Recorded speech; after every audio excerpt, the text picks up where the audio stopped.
Bye bye Howrah, দেখা হচ্ছে আবার 9 দিন পর।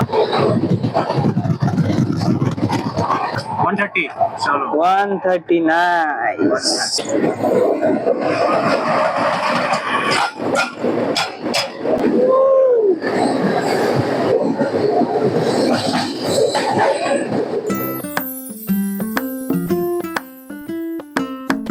So hello guys, welcome back to my YouTube channel Wanderlust Wiki. তো আজকে একটা নতুন জায়গার উদ্দেশ্যে আবার বেরিয়ে পড়ছি। তো এইবার আমার গাড়ি হচ্ছে হাওড়া থেকে আছে, বিকেল 4:05, অলরেডি দুপুর 12:30 বেজে গেছে।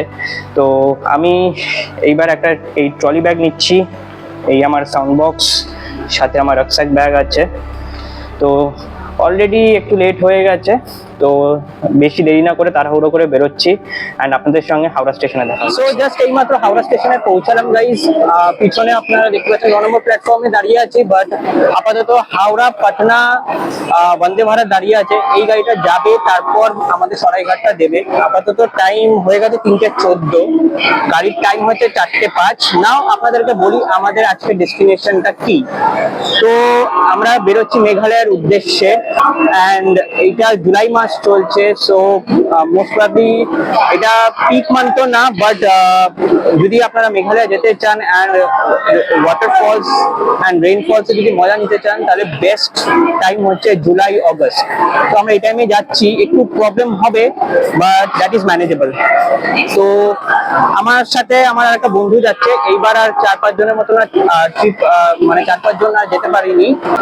That man doesn't need any introduction, you guys already know him, যারা আমার অরুণাচল সিরিজের ব্লগটা দেখেছেন। তো Rajesh, hello guys, super excited. मैं आ गया वापस। सुरमा दिखा दे, सुरमा।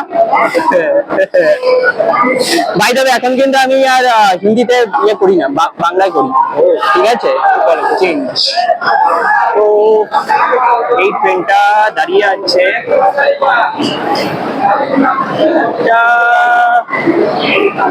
গাড়ি নম্বর 251152, হাওড়া পাটনা বন্দে ভারত এক্সপ্রেস। সো বহুত এক্সাইটেড।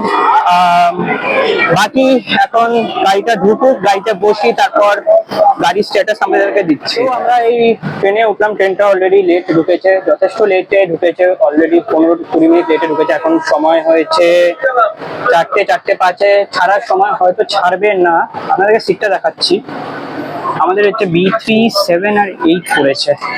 একদম দরজা খুললেই এই দরজার চ্যাঁচু আওয়াজ হবে সারা রাত, এটাই হচ্ছে একটা ব্যাপার, সমস্যা। তাহলে বাকি সব ঠিকই আছে। সো এটা আমার নিচের birth.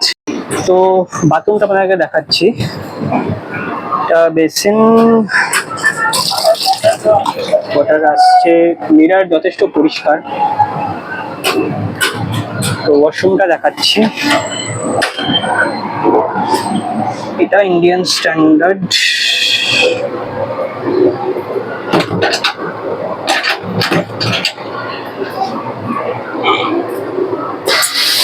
Flush is working, soap নেই,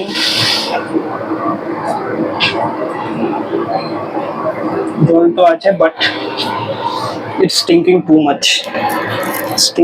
much. The reason হচ্ছে already someone has used this washroom, but it's stinking.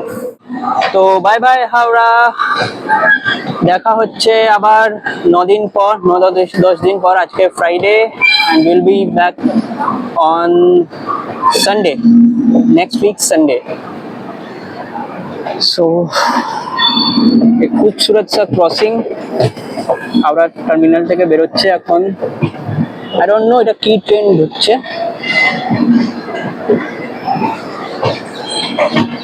But train journey তো এটাই একটা ব্যাপার আছে। যেই বিউটি অ্যান্ড যেই এনভায়রনমেন্ট, যে নেচারের আপনি আনন্দ ট্রেনে নিতে পারবেন, সেটা আপনি ফ্লাইটে পাবেন না।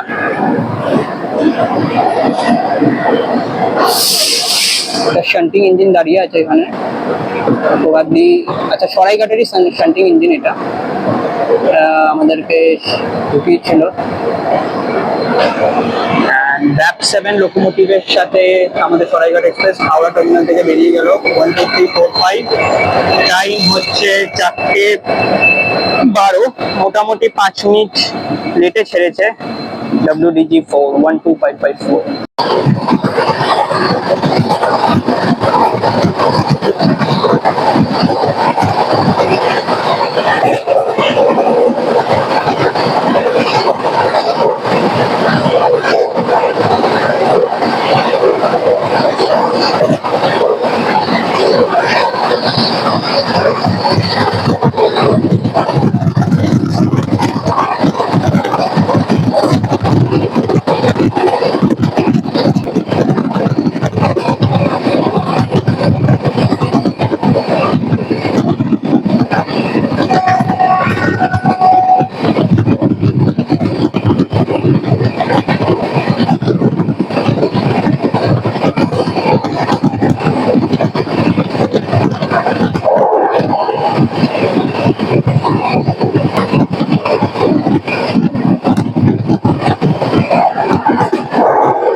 আমরা এই বর্ধমান জংশনে পৌঁছলাম। Almost train half an hour লেটে আমরা পৌঁছালাম।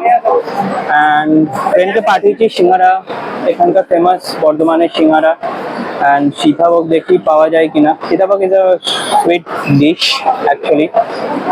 তো বেশিক্ষণ হল্ট নেই, 3 মিনিটের হল্ট আছে। আমি ওকে বললাম যে যদি পাওয়া যায় তো ভালো, নাহলে আচ্ছা ওয়েদারটা খুব ভালো হয়ে রয়েছে।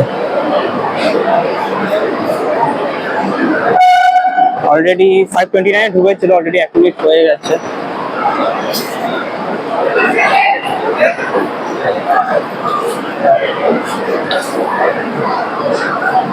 গাড়ি তো কভার করে দেবে, রাতে গাড়ি কভার করে দেবে। সরাইঘাট লেট হয় না, এখনো পর্যন্ত লেট হয়নি। মানে সরাইঘাটের হিস্ট্রি তুলে দেখলে সরাইঘাট কখনো লেট হয়নি। By the way, next station I think Bolpur আছে, শান্তিনিকেতন। এখান থেকে মোটামুটি ঘন্টাখানিক লাগবে। তো গাইজ আমরা এখন ট্রেনেই আছি। 7 আর 8 নম্বর এই একটা স্টেশন এখন স্কিপ করছে। এটা হচ্ছে নবগ্রাম আই গেস। বিউটিফুল। ওয়েদারটা একটু অত পরিষ্কার দেখাতে পারছি না, বাইরে থেকে দেখালে ভালো হতো। স্পিড দেখি এখন আপাতত স্পিড কত চলছে। 115। এ মা, ভাইব্রেট দিচ্ছে ভাই। রেড অ্যালার্ট, অনেক বেশি স্পিডে চলছে গাড়ি। Can we touch 130? 121 তো চলে গেছে। Can we touch? Let's see. 122। এত তাড়াতাড়ি হবে না, ওটা রাতে হবে। কি লাগছে? সরাইঘাট 130 টাচ করবে? 122 থেকে কনস্ট্যান্ট চলছে। গাড়ি অলরেডি লেটে ছেড়েছিল হাওড়া থেকে, এন্ড তারপর মাঝখানে একটা জায়গায় হল্টও করে গেছিল। 129 130 চলো। 139। সেই একটা আর একটা স্টেশন স্কিপ করছে। কি স্টেশন গেল ভাই এটা? মশাগ্রাম। এই সরি, মাসাগ্রাম। মশাগ্রাম। বন্ধুকে মালটাকে আমি সিঙ্গারা আনতে পাঠিয়েছি। দেখো কি নিয়ে এসছে, দেখো। এটাও ফেমাস, মিনার ফেমাস। ব্রেড বাটার খাবো নাকি ভাই? একটু ওয়েট করে যাও, সিঙ্গারা খেয়ে সিঙ্গারা নেবো কিন্তু। ঠিক আছে, নিয়ে তুই এই দেখ একটা জিনিস, এই মালগাড়িটা আমাদের সঙ্গে রেস করছে। ভালো মতন দেখাতে পাচ্ছি না। একটু দূরে নে, দে। আবে अभी वो गया ना, দে না, জিততে তো পারবো। তো ঠিক আছে, এটা খেয়ে দেখ না ভাই, কেমন খেয়ে দেখ। ব্রেড বাটারে কি আর ইয়ে করবো, রিভিউ করবো। ভিতরে চিনি আছে। ব্রেডটা কেমন, টাটকা? ঠিক আছে। মিহিদানাটা খাওয়া মিহিদানাটা খাবো। মিহিদানাটা সিঙ্গারা তো পেলাম না, এটা দিয়ে অ্যাডজাস্ট করা যাক। বর্ধমান থেকে বাই দ্য ওয়ে পুরো ট্রেন যেরকম ফাঁকা ছিল অলমোস্ট পুরো 90% প্যাকড আপ হয়ে গেছে। অ্যান্ড বাকি রামপুরহাট আস্তে আস্তে না ওই বাকি রামপুরহাট আস্তে আস্তে পুরো পুরো গাড়ি প্যাকড আপ।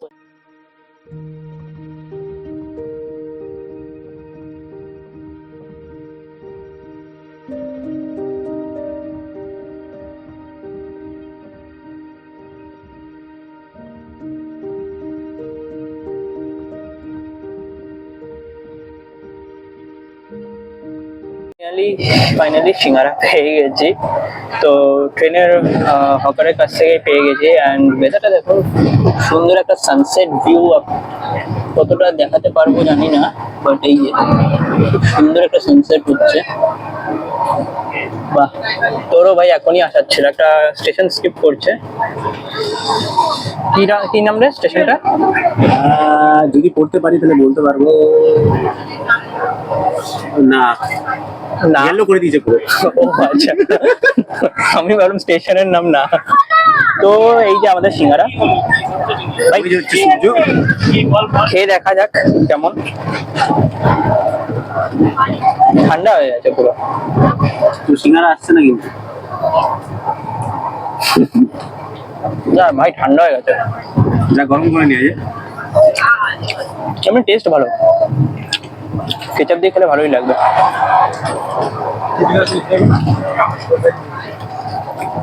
আমার ইচ্ছা ছিল সিঙ্গারা খাওয়ার, তাই ঠান্ডা হলেও নিলাম, কারণ কি পরে আর পাবো কিনা কোনো ঠিক নেই। ভাই দেখো ব্লগ কিভাবে বানাচ্ছি, পুরো ক্লান্ত হয়ে গেছে অলরেডি। গাড়ি 34 মিনিট লেটে চলছে। এন্ড এখন ঢুকেছে বোলপুর শান্তিনিকেতন। বাইরে গিয়ে দেখাতে পারছি না ভাই, ওখান থেকে দেখাচ্ছি। 145 কিলোমিটার গতিক্রম আমাদের গাড়িটা করে এসে গেছে বোলপুরে। অ্যান্ড বোলপুরের একটা খাসিয়াত এটা আছে যে আমাদের রবীন্দ্রনাথ টেগর এখানে ইউনিভার্সিটিটাকে রবীন্দ্রনাথ টেগর ইউনিভার্সিটি স্থাপিত করেছিল এখানে রবীন্দ্র ভারতী। রবীন্দ্রনাথ টেগরই তো ওই হলো ঠাকুর, রবীন্দ্রনাথ ঠাকুর। তো ঠিক আছে। অ্যান্ড রাতে দেখা যাক ডিনার কি করবো। সরাইঘাটের খাবার খুব ভালো, দেখা যাক। মালদা অ্যান্ড ফারাক্কা যদি ড্যামটা যদি আমি কভার করতে পারি, দেখাতে পারি, তো খুবই ভালো, দেখাবো।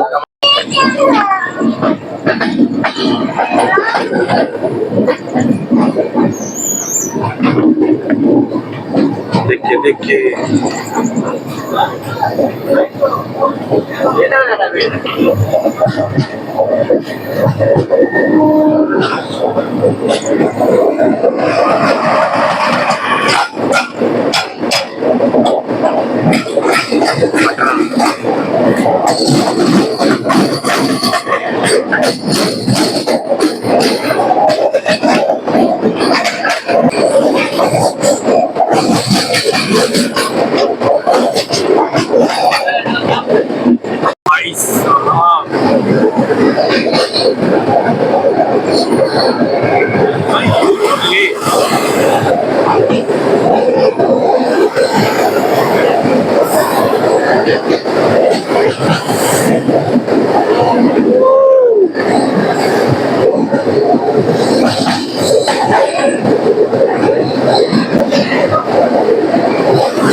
আমরা এখন এসে পৌঁছলাম কিষানগঞ্জে।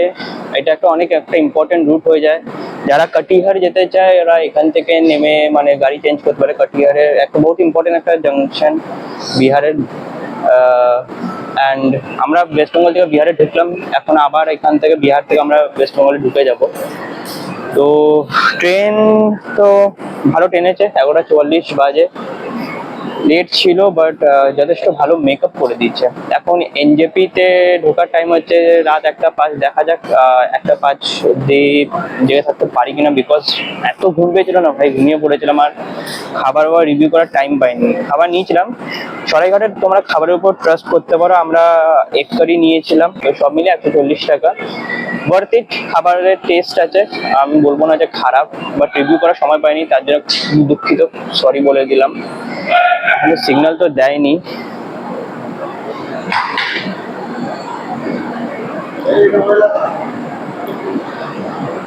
क्या हुआ उधर?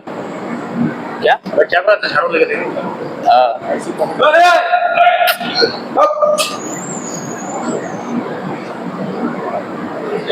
স্টেশনটা বেশ পরিষ্কার আছে, পরিষ্কার পরিচ্ছন্ন, বাট ট্রেনটা এতটা ভালোভাবে পরিষ্কার পরিষ্কার পেলাম না। क्या बोलता है भाई? ট্রেনটা পরিষ্কার ছিল? বাথরুমের অবস্থা কিরকম ছিল বল? হ্যাঁ, হুম, তুমি তো করেছো। ছোট কথা। গুড মর্নিং ফ্রেন্ডস, বঙ্গাইগাঁও থেকে। তো আমরা এই বঙ্গাইগাঁও জংশনে এসে পৌঁছলাম 6:52-তে, অ্যান্ড ট্রেন অলরেডি 45-50 মিনিট লেটে চলছে। গুয়াহাটি নামবো না, আমাদের ড্রাইভার কামাখ্যা জংশনে ওয়েট করবে। তো এরপরে নেক্সট স্টপ আই থিঙ্ক কামাখ্যাই। তো কামাখ্যাতে মেবি হয়তো কভার করে দেবে কি করবেন না জানি না, ঠিক বলতে পারবো না। তো বেসিক্যালি সিগন্যাল দিয়ে দিচ্ছে, ট্রেনের হর্নও দিয়ে দিচ্ছে। ভাই চল ব্রেড অমলেট খেয়ে নেবো। গুড মর্নিং বলে দে গাইজদেরকে। Morning guys. চায় পেলো। তো জাস্ট ছাড়লো 6:55 ঘড়ির কাটায়, দেখুন অলরেডি 50 মিনিট লেটে চলছে গাড়ি। Next stop Kamakhya junction. ঢোকার টাইম তো 9:30, বাট প্রবাবলি হয়তো পৌঁছাতে পারবো না। লেটস সি, যদি কভার আপ করে নেয় তো খুব ভালো। অ্যান্ড ভেবেছিলাম যে বৃষ্টির সময় হবে, ওই পুলিশ কাকুটা বললো যে মোবাইল খিচ লেগা। তো ওয়েদার তো খুবই একদম সানি হট ওয়েদার, দেখা যাক, মেঘালয় যেতে যেতে হয়তো চেঞ্জ হয়ে যাবে। পুত্রা রিভার ক্রস করছি, অ্যান্ড ইটস অলরেডি এখান থেকে স্টার্ট হয়েছিল। চওড়া দেখো,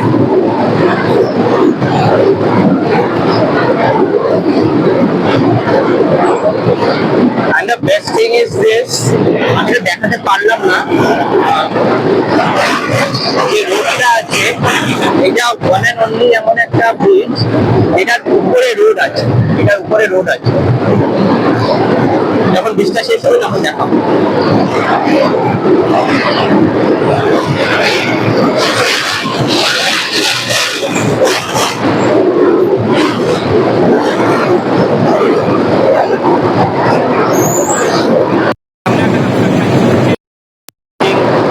আর একটা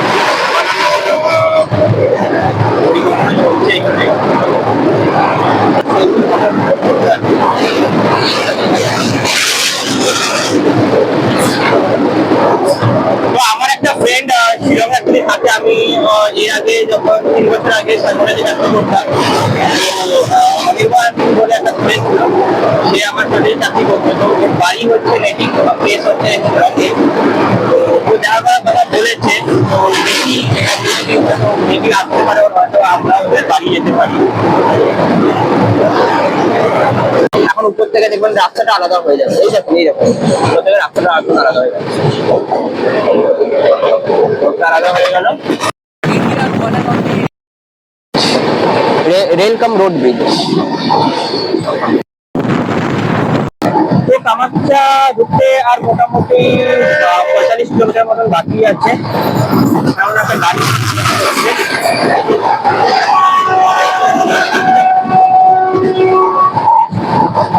এখানকার, আমাদের যেমন কলকাতার লোকাল ট্রেন, তো এখানকার এটা লোকাল ট্রেন, প্যাসেঞ্জার ট্রেন বলতে পারেন। তো যাই হোক, তার মোটামুটি হাফ অ্যান আওয়ারের মতন লাগবে, হাফ অ্যান আওয়ার কমই লাগবে। তো গাড়ি রাইট টাইমেই ঢুকছে। তো ব্লগটা আমি এখানেই শেষ করছি। নেক্সট ব্লগ আজকে থেকে শুরু হবে, যেটা কামাখ্যা থেকে শিলংয়ের অনেক কিছু দেখানোর আছে। তো এই ব্লগটা যথেষ্ট একটু লম্বা হয়ে যাবে বলে ব্লগটা এখানেই শেষ করছি। বাকিটা আপনারা সেকেন্ড ব্লগ থেকে দেখতে পারবেন, যেটা আমাদের শিলং আছে, শিলংয়ের পর চেরাপুঞ্জি আছে, তারপর দহি আছে, আরো আগে অনেক ভালো ভালো জায়গা আছে। তো ভিডিওটা যদি ভালো লাগে থাকে তাহলে একটা লাইক, শেয়ার, সাবস্ক্রাইব করে দেবেন আর ভালো থাকবেন।